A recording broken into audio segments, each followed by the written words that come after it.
네, 오늘 성경 본문은 사무엘상 24장입니다. 사무엘상 24장 1절부터 22절까지 기록되어 있는 하나님의 말씀을 낭독하도록 하겠습니다.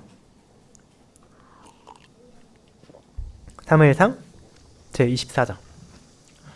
사울이 블레셋 사람을 쫓다가 돌아오매 어떤 사람이 그에게 말하 이르되 보소서 다윗이 엔게디 광야에 있더이다 하니 사울이 온 이스라엘에서 택한 사람 3,000명을 거느리고 다윗과 그의 사람들을 찾으러 들염소 바위로 갈새 길가 양의 우리에 이른즉 굴이 있는지라 사울이 뒤를 보러 들어가니라.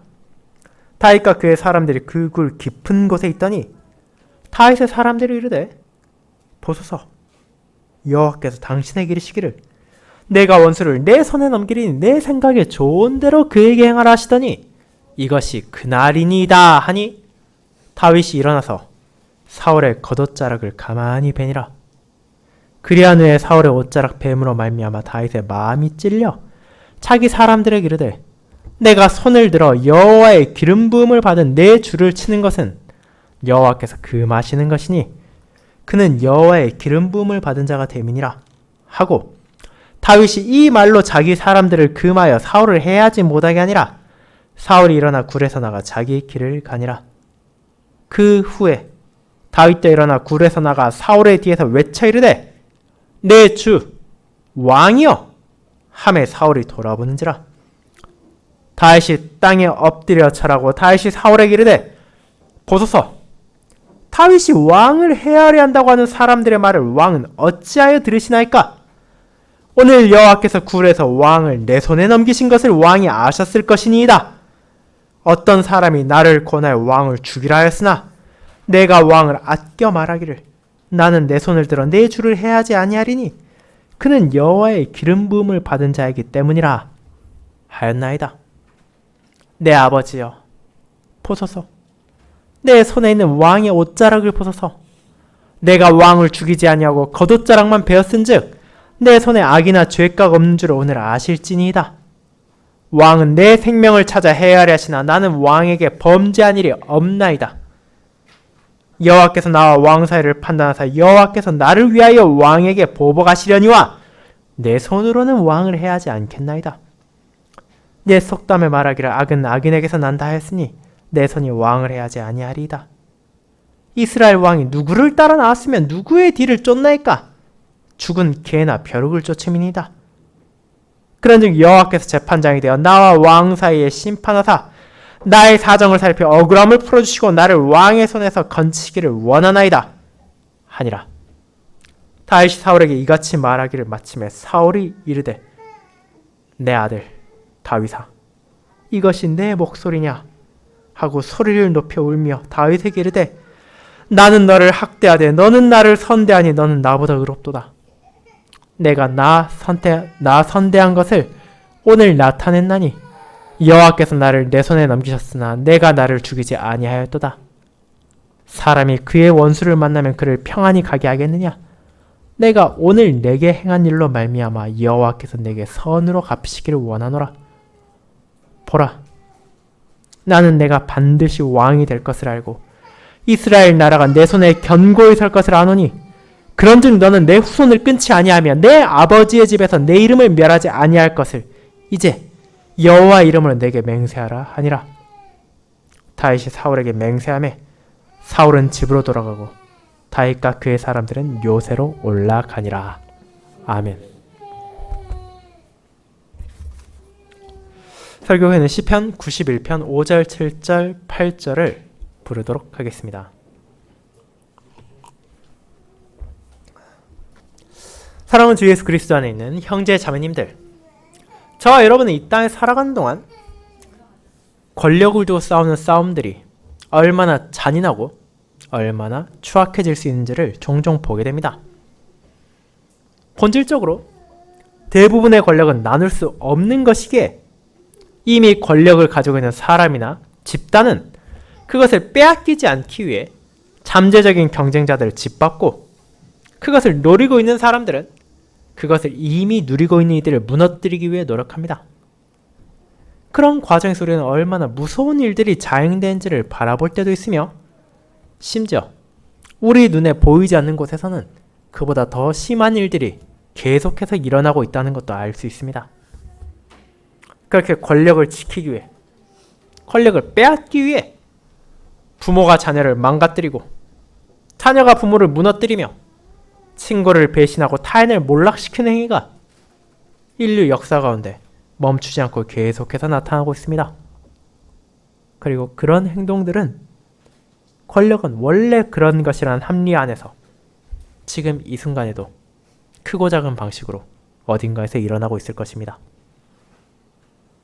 하지만 그것은 어디까지나 이 세상의 가르침이지 신자가 가져야 할 자세가 아닙니다. 물론 하나님의 자녀들도 때로는 이 세상에서 책임을 지고 권한을 받은 자리에 오를 때가 있을 것입니다. 하지만 그것은 어디까지나 주님께서 주신 소명에 따라 신실히 살아갈 때 주어지는 것이지 내가 아니라 타인을 섬기고 봉사하는 것이지 그 자체를 추구하기 위한 결과로 찾아와서는 안 되는 것입니다. 세상 사람들과 동일한 방식과 동일한 생각으로 권력을 위해서라면 뭐라도 해도 된다는 것은 이미 모든 권세의 주인이신 하나님의 뜻을 벗어난 것이며 그런 이들은 자신의 행동과 말을 통하여 그가 주님의 가르침을 저버렸다는 것을 증거할 뿐이기 때문입니다. 그렇게 하나님께서는 자신의 마음에 합한 자, 언약 백성들에게 주어진 왕의 자리로 나아가는 다윗을 통해 온전한 왕이신 그리스도를 가리키며 그분 안에서 왕의 직분을 받은 모든 성도들에게 참된 신자의 자세가 무엇인지를 보여주십니다. 저는 세상의 상식과 반대되고 사회와 대중이 어리석다 생각할지라도 하나님의 뜻에 따르는 신자의 모습을 보여주는 사무엘상 24장의 본문을 세상의 방식이 아닌 하나님의 뜻에 따라 왕의 자리로 향하는 신자라는 제목으로 설교하고자 합니다. 그리고 이 본문을 세 부분으로 나누어 사울과 다윗의 대조되는 행적을 통해 우리가 주의해야 할 함정을 피하고 다윗이 그림자로서 나타낸 모습들이 어떻게 그리스도 안에서 성취되었는지를 살펴보며 그런 주님의 은혜 안에서 우리에게 주어진 소명을 함께 고백하고 하나님의 은혜를 찬양하고자 합니다. 이를 첫 번째, 권력을 향해 찾아오는 세상의 유혹, 두 번째, 신자를 향해 선포된 하나님의 공의, 세 번째, 왕좌를 향해 주어진 여호와의 약속이라는 세 가지 대지로 나누어 살펴보겠습니다. 먼저 첫 번째, 권력을 향해 찾아오는 세상의 유혹을 알아보겠습니다. 형제자매 여러분, 오늘 본문은 어쩌면 여러분에게도 잘 알려져 있을 다윗과 사울왕 사이에 있었던 유명한 일화 가운데 하나입니다.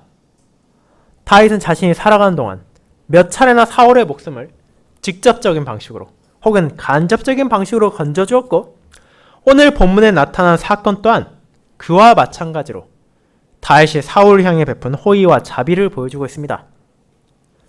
그런데 우리가 이 본문의 내용을 세심히 살펴보면 그것이 값싼 동정이나 무관심의 발로 혹은 아첨이나 아부가 아니라 철저하게 세상과 반대되는 하나님의 뜻에 따르는 그분의 기름 부음 받은 자로서 행동임을 알게 됩니다. 그리고 이를 위해 우리는 이 두 사람의 관계를 생각해 볼 필요가 있습니다. 그들은 분명 좋은 관계를 맺으며 서로를 알아갔습니다. 다윗은 사울이 번뇌할 때 수금을 타며 그를 도와주었고 블레셋의 골리앗이 이스라엘을 침공하여 도발할 때 담대히 나아가 그를 물리침으로 사울과 언약 백성 앞에서 하나님의 능력을 증거했습니다. 그 후에도 다윗은 사울 아래의 장군으로서 신실히 그에게 충성하며 이스라엘을 대적들의 침공에서 지켜내기 위해 최선을 다했으며 그런 다윗의 공로를 인정하여 사울은 자신의 딸인 미가를 그와 결혼시켜서 사위로 삼았을 정도입니다. 그리고 그것은 단순한 정략 결혼이 아니었고 밀가가 다윗은 서로를 사랑하고 신뢰하기까지 했습니다. 그뿐 아니라 다윗은 사울의 아들인 요나단과의 아름다운 우정도 나누고 있었습니다. 그렇다면 대체 무엇이 문제가 되겠습니까? 이것은 정말로 이상적인 상황으로 볼 수 있지 않습니까?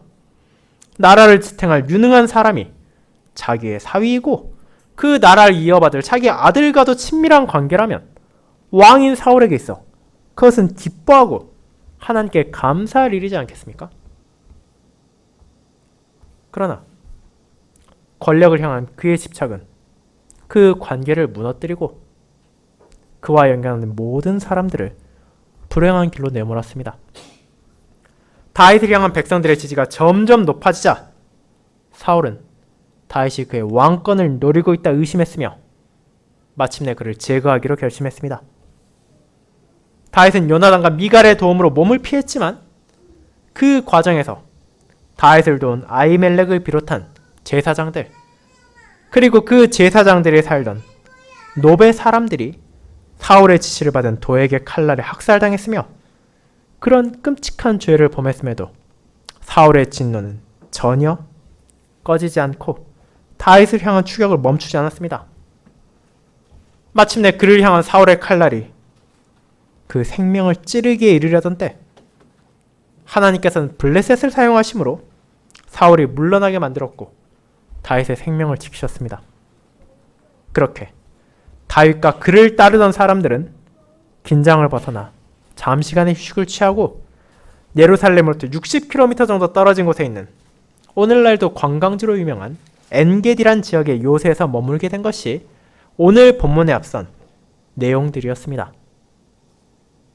그리고 사무엘상 24장은 사건의 전환을 보여줍니다.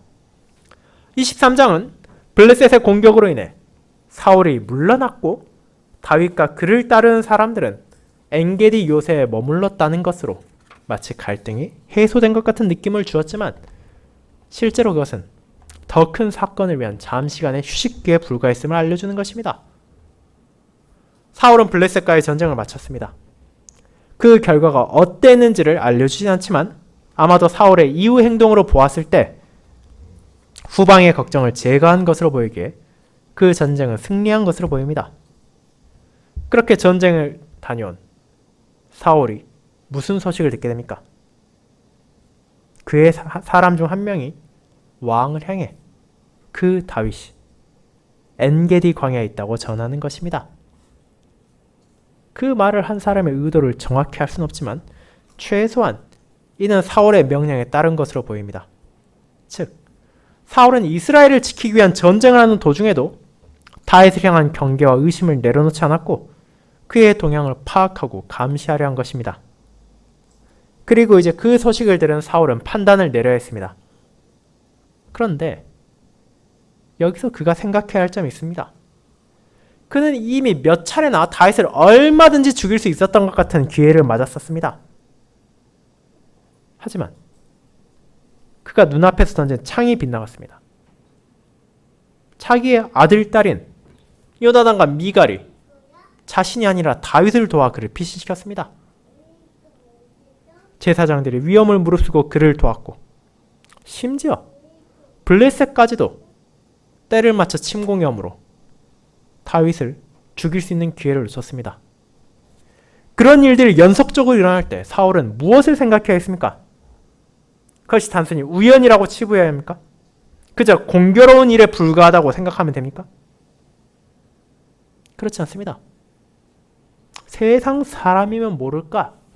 최소한 언약 백성의 왕으로 세워진 사울만큼은 그 모든 것 또한 하나님의 손길에 다스림 받고 있음을 기억해야 했습니다. 왜 그분께서 내가 그토록 원하는 저 한 사람의 생명을 주지 않는지를 떠올리며 자기의 불운을 탓하는 것이 아니라 내 행동이 정말로 여호와 하나님께서 기뻐하시는 것인지를 그분께서 세우신 왕으로서 합당한 것인지를 돌이켜 보아야 했던 것입니다. 하지만 그는 그렇게 하지 않았습니다. 그는 하나님의 뜻이 아닌 권력을 향한 자신의 탐욕을 따랐고 또 그의 권력에서 이득을 받던 이들의 바람을 따랐습니다. 그렇게 그는 또다시 잘못된 판단 그리고 악한 행동에 나섰습니다. 블레셋과의 전쟁이 끝나고 얼마 되지도 않아 3,000명의 군대를 끌고 다윗을 추적한 것입니다. 이 3,000명이라는 수는 결코 가볍게 여길 수 있는 것이 아닙니다. 오늘날에도 3,000명이 한꺼번에 움직인다면 그 사람들의 먹고 마시고 부족함 없이 임무를 수행할 수 있도록 많은 사람들이 봉사해야 할 것입니다. 그리고 고대 이스라엘에서 이 3,000명의 군인, 특별히 왕이 택한 정예병사 3,000명이 겨우 한 사람을 죽이기 위해 움직인다는 것은 엄청난 일이었습니다.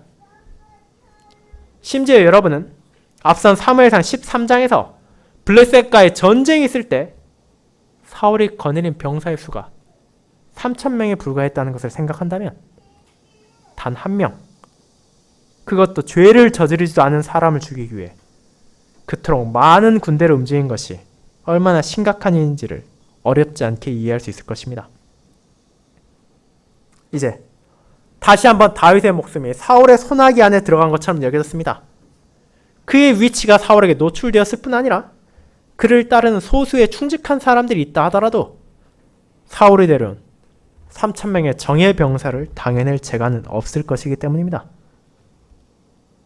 그렇게 이 상황을 바깥에서 본 누구라도 이제 저 다윗은 죽었구나라고 생각할 때 하나님께서는 다시 한번 사람이 예상할 수 없는 방식으로 그분의 손길을 펼치셨습니다. 사울이 병사를 이끌고 엔게디 광야에 도착하여 그곳에 있는 다윗을 수색할 때 갑작스럽게 배가 아프고 화장실을 가야 될 일이 생긴 것입니다. 당연히 병사들 앞에서 왕이 옷을 벗고 용변을 볼 수 없기에 근처에 있던 동굴에 조용히 들어갔습니다. 거기까지는 아무 문제도 없습니다. 왜냐하면 당시 오늘날처럼 화장실이 많지 않은 경우 그런 동굴들은 사람들에게 있어 여행자들에게 있어서도 종종 화장실로 사용되기도 했기 때문입니다. 그렇게 왕이 그 동굴에 들어갈 때 왕의 병사들은 어떤 염려도 없이 조용히 입구를 지켰을 것으로 보입니다. 그런데 그들이 몰랐던 것은 무엇입니까? 그 동굴에 먼저 온 사람들이 있었다는 사실입니다. 그리고 그곳에 있었던 사람들조차 지금 무슨 일이 일어나고 있는지 예상할 수 없었습니다. 그들은 바로 사울을 피해 몸을 숨겼던 다윗과 그의 사람들이었습니다. 이제 상황이 완벽하게 역전되었습니다. 막강한 권력과 군대의 힘으로 다윗을 죽이려던 사울은 오히려 그 자신의 생명이 다윗의 손안에 있다는 것을 경험하게 되었습니다. 그리고 그 사실은 다윗과 그를 따르는 이들도 깨달았습니다. 사울을 지키는 사람 단 한 명도 존재하지 않고 겨우 개인적인 의심으로 충실한 신하를 죽이려 한 왕의 목숨이 그들 앞에 무방비로 놓여 있습니다. 이제 그들에게 어떤 유혹이 찾아오겠습니까? 자신들이 당한 수모, 그들을 도왔던 사람들이 맞이한 죽음, 지금 이 시점에서도 멈추지 않는 생명의 위협을 떠올린다면 자연스럽게 떠올릴 수 있는 것은 저 사람을 지금 당장 죽여야 한다는 것이었습니다. 이 기회를 놓친다면 사울에 의해 자기들이 죽임당할 수 있습니다. 그리고 그를 제거하기만 한다면 다윗이 왕의 자리에 오를 것이고, 그렇다면 우리만이 아니라 이스라엘 전체에게도 유익한 것이 아니냐는 합리화가 머릿속에 떠올랐을 것입니다. 그렇게 다윗의 위치를 전하며 사울의 욕망을 충동한 사람이 있었던 것처럼 이제 사울의 연약함을 발견하고 다윗에게 그들의 뜻을 전하는 이들도 있었습니다. 그들이 이렇게 말합니다. 여호와께서 당신에게 이르시기를 내가 원수를 내 손에 넘기리니 내 생각에 좋은 대로 그에게 행하라 하셨다고 말입니다. 물론 우리는 하나님께서 이 말을 언제 다윗에게 하셨는지는 알 수 없습니다. 그에 대한 기록이 전해지진 않기 때문입니다. 그럼에도 그 말 자체를 부정하지 않는 다윗의 태도를 통해 그 말씀 자체가 주어진 것만은 사실인 것으로 보이며, 아마도 그것은 다윗과 그의 사람들이 사울을 피해 도망친 후에 주어진 것으로 생각됩니다. 그렇다면 이제 다윗은 무엇을 해야 합니까? 하나님께서 자신의 말씀대로 그의 원수를 내 손에 넘겨주었으니 그를 죽여버리면 됩니까? 하지만 여기에서 우리는 하나님께서 그에게 하신 말씀을 다시 한번 살펴볼 필요가 있습니다. 그것은 얼핏 보면 그 원수를 죽여도 된다는 허가처럼 보일 수도 있고, 다윗을 따르는 사람들은 그렇게 이 말씀을 해석했습니다. 하지만 그것은 사울과 마찬가지로 자기 편의에 따라 하나님의 뜻을 받아들이고 자기 편한 대로 그분을 판단하려는 잘못된 행동이었습니다. 그것이 아무리 합당해 보이고 편리할 뿐 아니라 자신들을 향하는 박해를 끝낼 계기가 될 것처럼 보인다더라도 이 순간 그들은 자신들의 기준을 이미 세우고 그에 따라 하나님의 말씀을 재단했으며 다윗이 그들의 뜻에 따르기를 원했습니다. 하지만 다윗은 어떻게 했습니까? 그는 조용히 다가가서 사울의 겉옷자락을 가만히 베었을 뿐입니다. 사울이 볼일을 보기 위해 옆에 둔 옷을 칼로 베어 그 조각을 취한다는 것은 실제로는 그 칼로 그의 심장을 찔러 죽일 수도 있다는 것을 보여준 행동이었습니다. 그런데 그것은 너무나 무른 행동처럼 여겨질 수 있었습니다. 하지만 다윗은 겨우 그 옷자락을 자른 것만으로도 마음의 가책을 느꼈습니다. 그리고 그 이유는 이어지는 6절에서 나옵니다. 다윗이 왜 그렇게 했습니까? 그는 이제 자신을 따르는 이들을 설득해야 했습니다. 그렇지 않겠습니까? 여러분이 지금 다윗의 사람 중 한 명이라 생각해 보시기 바랍니다. 이 기회를 가지기까지 얼마나 많은 생명의 위협이 있었습니까? 심지어 사울이 살아서 그 동굴을 빠져나간다면 먼 훗날도 아니라 그날이 당장 자기들의 마지막 날이 될 수도 있습니다. 3,000명의 정예 병사들이 동굴 주변에서 사울을 기다리며 자기들을 추적하기 위해 대기하고 있음을 너무나 잘 알고 있기 때문입니다. 하지만 다윗, 그들이 따르는 자가 이 천근 같은 기회를 저버렸습니다. 이것은 그들을 배반한 것 아닙니까? 그리고 심지어 이 다윗은 유약한 사람도 아닙니다.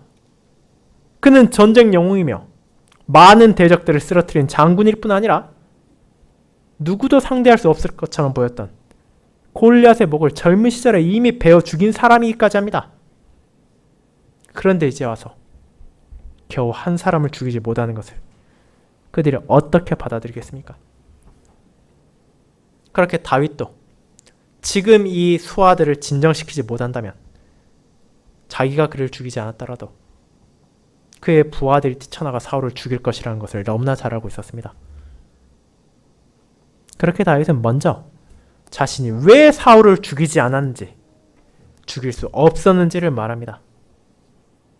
그 이유는 다른 게 아닙니다. 사울이 여전히 여호와의 기름 부음 받은 자이고 자신의 주이기 때문입니다. 분명 사울은 다윗의 충성에 합당하지 못한 존재이며 의심과 탐욕으로 충신을 죽이려 한 사람입니다. 그럼에도 그는 여전히 하나님께서 이스라엘에게 주신 왕이고 자신의 왕이었습니다. 그런 이를 죽이는 것은 여호와께서 금하신 것이고 자연스럽게 하나님의 뜻을 존중하는 자기 생각에 있어서도 좋은 것이 될 수 없습니다. 그렇게 하나님께서는 그를 내 생각에 좋은 대로 행하라 하셨지만 그렇다고 해서 그를 죽이는 것은 다윗의 생각에 있어서도 결코 좋은 것이 될 수 없었다는 것입니다. 왜냐하면 그것이 하나님의 뜻에 어긋나는 것이기 때문입니다. 그리고 이제 그 말을 통해서 다윗은 자기 사람들을 억눌렀습니다. 오늘 번역에서 금하다라는 표현은 히브리어에서는 찢는다라는 동사입니다. 이 말은 결국 그가 가지고 있던 생각으로 자기의 부하들의 욕망을 찢어버리고 갈라놓았다는 것입니다.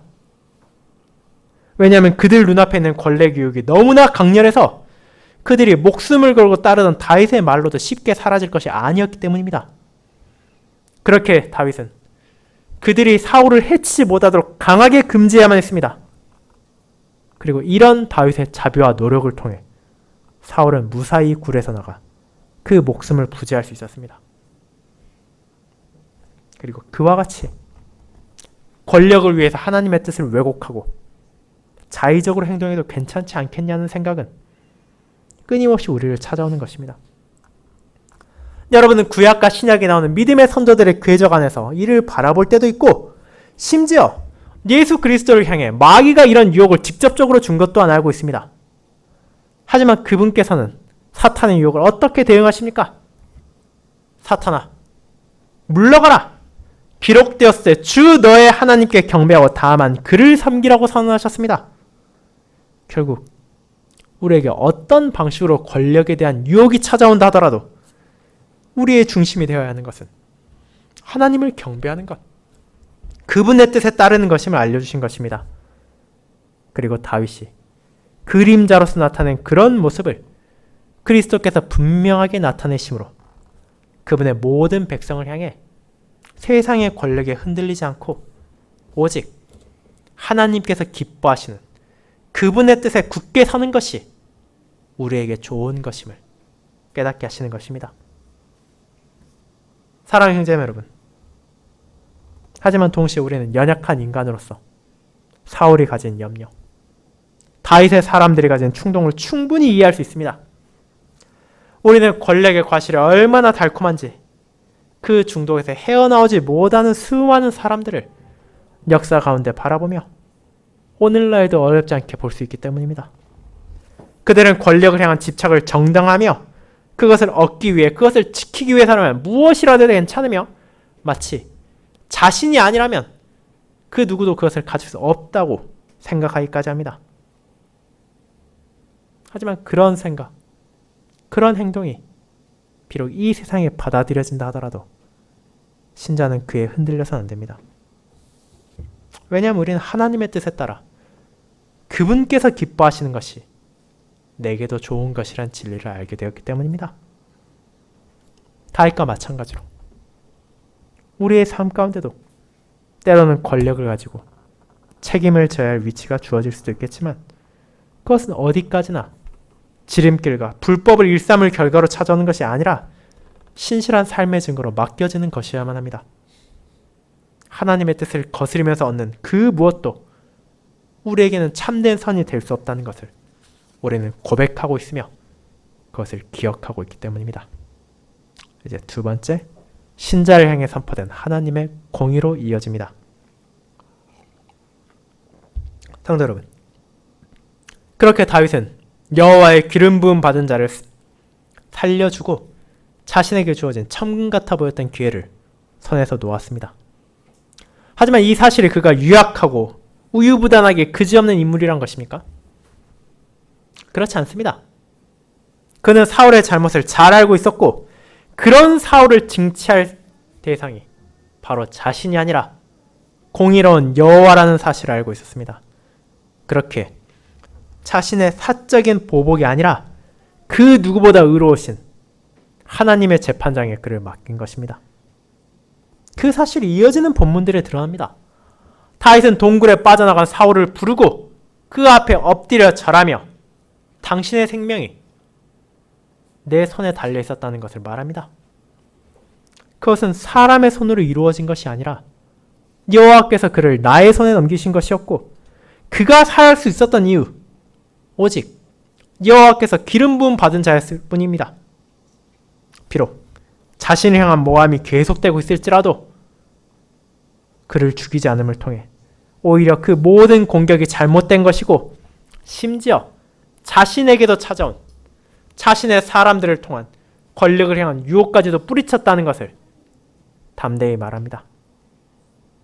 비록 사울이 사람들의 말에 흔들려 군대를 이끌고 와서 자기를 죽이려 했다 하더라도 자신은 그를 죽이라는 자신의 사람들의 말을 따르지 않았다는 것이며 그 분명한 증거로 그가 아까 잘랐던 사울의 겉옷자락을 보여준 것입니다. 그리고 거기에서 끝이 아닙니다. 그는 지엄하신 하나님의 뜻을 말합니다. 왕을 죽이지 않음으로 자기 결백함을 밝힌 다윗은 세상 사람들이 모른다 하더라도 여호와께서는 나와 당신 사이를 판단하여 결백한 나를 위한 공의를 집행하실 것이라고 말입니다. 그렇게 내 손으로 당신을 죽이지 않는다 말했습니다. 그렇게 다윗은 하나님의 섭리를 믿고 그분의 공의를 의지하는 모습을 보이며 사울이 스스로 잘못을 깨닫겠습니다. 그리고 그가 망각했던 하나님의 의로우심과 죄악을 향한 여호와의 진노를 상기하게 한 것입니다. 이 말들은 결코 가벼운 말이 아닙니다. 자신의 생명의 위협에서 흔들리지 않고 지킨 원칙이며 동시에 그와 마찬가지로 여호와의 기름 부음 받은 자로서 살아가야 할 사울도 지켜야 할 분명한 원칙이기 때문입니다.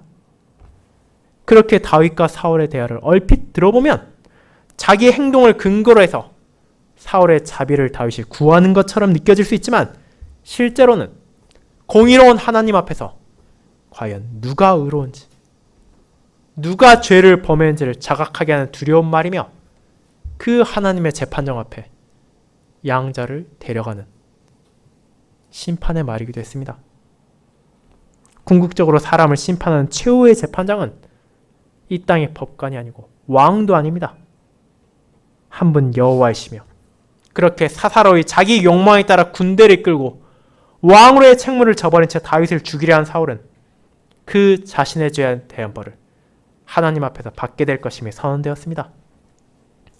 그렇게 다윗은 사울에게 이제 나를 살려달라고 간구하는 것이 아니라 결국 나의 주이며 당신의 주이신 여호와께서 내 억울함을 풀어주시고 내 생명을 왕의 손에서 건져주실 것이라는 믿음의 고백을 통해 사람을 믿고 군대를 의지한 사울을 부끄럽게 한 것입니다. 사랑하는 성도 여러분, 이것은 실제로 성도들이 잊기 쉬운 자세이기도 합니다. 오늘날 사회는 점점 더 복수를 외치고 있습니다. 엄벌주의를 향한 목소리가 커져가고만 있으며 피해를 입었으면 당연히 보복해야 한다는 그런 생각들이 주류에 자리 잡아가고 있습니다. 그렇게 눈에는 눈, 피해는 피와 같은 방식으로 통쾌하다 여기며 그렇게 하지 않은 경우에 물러터진 것처럼 비난하기까지 합니다. 하지만 하나님께서는 무엇을 말하십니까? 그분께서 사적인 복수를 원하지 않으십니다. 자기 백성들을 위해 이 땅에 공의의 칼을 다루는 권세를 주셨고 궁극적으로 그분 자신이 그 누구도 흔들 수 없는 의로움에 따라 모든 것을 심판하실 것입니다.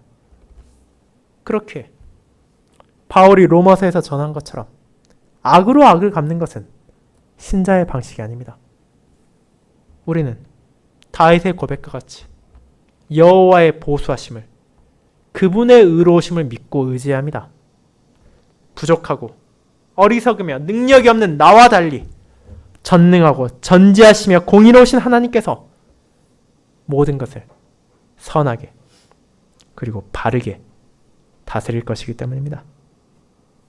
그 사실을 기억한다면 신자는 복수에 집착하는 대신 하나님께 그 모든 것을 맡기고 그분의 뜻 안에서 인내할 수 있습니다. 복수는 나에게 주어진 것이 아니라 하나님께 속한 것이기 때문입니다. 그리고 저와 여러분은 성도에게 주어진 하나님의 약속 안에서 이와 같은 인내를 들이며 살아갈 수 있는 특권을 받았습니다. 그것이 세 번째, 왕자를 향해 주어진 여호와의 약속으로 이어집니다. 여러분, 이제 다윗의 선언 앞에서 사울은 어떤 반응을 보이니까? 그가 원한다면 지금이라도 자기 군대를 불러 동굴에 있는 다윗과 그 사람들을 얼마든지 죽일 수 있었습니다. 그러나 이제 사울은 비로소 자기의 부족함과 죄악을 깨닫게 되었습니다. 자신이 외면했던 하나님의 섭리가 얼마나 놀라운지를 깨닫게 되었고 자신이 무시했던 하나님의 공의로움이 얼마나 의로운지를 바라보게 되었습니다. 결국 그는 눈물을 흘리며 다윗에게 자기 죄를 고백하고 다윗의 결백함을 인정했습니다. 내가 아니라 그가 의롭고 나의 박해를 그가 선대로 갚았다는 것이 오직 하나님의 뜻에 따라서만 나타날 수 있음을 말합니다. 그 어떤 사람이 원수를 갚을 이런 기회를 놓치겠냐는 상식이 그 기반에 있었습니다. 이것은 결코 세상이 할 수 없는 것이며 사람이 할 수 없는 것이기에 하나님의 뜻에 따르는 자들만이 그런 모습을 드러낼 수 있는 것입니다. 이제 사울은 자기의 왕위가 결코 영원할 수 없다는 것을 인정하게 되었습니다.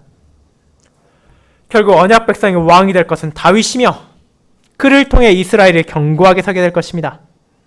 계속해서 하나님의 뜻을 외면하고 그분의 가르침이 아니라 자기 욕망에 따랐던 사울이 왕가를 세워 그의 후손들이 그 나라를 다스리는 것이 아니라 하나님의 마음에 합한 다윗과 그의 왕가 안에서 그 나라가 보존될 것임을 인식하게 된 것입니다. 그렇게 이제 상황이 역전됩니다. 다윗이 그를 향해 목숨을 간구하는 것이 아니라 도리어 사울이 무력해 보이는 다윗을 향해 그의 자비를 요청하는 것입니다. 그가 왕이 될 것이 분명하게 일반적인 나라에서 왕가가 바뀌었을 때 흔히들 행하는 것처럼 내 후손들을 진멸하지는 말아달라고 부탁한 것입니다. 비록 자기에게 3,000의 정예병사가 있고 언제라도 다윗과 그를 따르는 이들을 죽일 수 있는 것처럼 보인다 하더라도 결국 여호와께서 다윗을 택하셨고 그를 지키신다는 것을 알았기에 이제 사울은 스스로를 낮추고 눈앞에 있는 다윗을 미래의 왕으로 대했습니다. 그리고 다윗 또한 이를 이상하게 여기는 것이 아니라 당연하게 받아들이고 그 강구를 따라 사울의 후손을 죽이지 않을 것을 주님의 이름으로 맹세함으로써 사울은 그의 집으로 돌아가고 다윗과 그를 따르는 사람들 또한 엔게디 요새로 돌아가는 것으로 이 본문이 끝나는 것입니다. 그런데 여기에서 중요한 것이 있습니다. 그것은 다윗에게 주어진 하나님의 약속, 그를 이스라엘의 왕으로 세우실 것이란 그분의 계획이 그것을 가장 반대하고 가장 싫어했던 사울의 입, 원수의 입을 통해서까지도 확증되었다는 것입니다.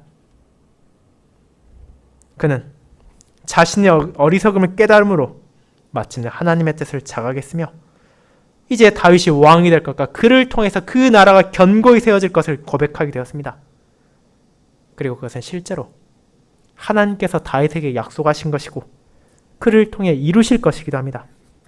그 약속을 대적의 입을 통해 듣게 되므로 다윗은 과거 사무엘을 통해 주어진 기름 부음의 약속이 진전되고 있음을 깨닫게 되었고 하나님을 의지하며 살아간 나의 여정이 틀리지 않았다는 것을 확신하며 앞으로의 삶에 있어서도 인내하며 그분의 뜻에 따라 그 길에 머무를 수 있는 은혜를 받았습니다. 여러분, 그리고 그런 다윗을 통해 계시된 언약 백성의 왕 다윗 왕가의 후손으로 이 땅에 오신 예수 그리스도께서는 다윗이 그러했듯이 하나님의 뜻에 따라 그분을 대적하는 모든 원수들의 방해에도 불구하고 왕이 되셨으며 그분의 나라를 이제 영원히 무너지지 않게 굳게 세우셨습니다. 그리고 이제 참된 믿음으로 그분께 참여한 신자들에게도 왕의 소명과 약속을 주신 것입니다. 저와 여러분 또한 그리스도 안에서 왕으로서의 직분을 받았고 그에 따라 책임이 주어졌습니다. 그리고 우리에게는 하나님의 나라를 유업으로 받을 것이라는 약속 또한 주어졌습니다. 그런 왕자를 향한 하나님의 약속이 있음을 기억하며 우리는 왕으로서 매일의 삶을 살아야 합니다. 우리는 그리스도께 참여한 왕으로서 세상의 방식을 거부하고 권력을 향한 탐심을 버리며 하나님의 공의에 따라 모든 것을 판단하고 그분께서 주신 약속을 의지하며 나에게 주어진 소명을 신실히 수행함을 통해 왕의 직분을 바르게 나타내야 합니다. 저와 여러분의 말과 행동을 통해 하나님의 공의로움이 그분의 통치가 증거되어야 한다는 것입니다. 물론 그것은 결코 쉬운 일이 아닙니다. 주님의 뜻에 따른 왕으로 살아간다는 것은 이 세상이 생각하는 것처럼 권력을 남용하고 자기 마음대로 살아간다는 것이 아니라 오히려 가장 낮은 자세에서 섬기는 자세로 주님의 뜻을 드러내는 것이기 때문입니다. 하지만 그렇게 살기엔 너무나 부족한 우리를 성령 하나님께서 인도하시며 오늘도 전해진 진리 안에서 우리가 자신을 돌이키고 하나님의 뜻에 따르는 한 걸음 한 걸음을 멈추지 않고 내디딜 수 있도록 힘과 지혜를 주실 것입니다. 그렇게 다윗이 그림자로서 가리키던 우리의 왕 예수 그리스도의 가르침을 따라 그분을 의지하며 함께 그분 안에서 왕된 자로서의 삶을 살아가도록 합시다. 그 길을 향하는 저와 여러분을 하나님, 우리의 주님께서, 우리에게 약속을 주신 그분께서 돌보실 것입니다. 아멘.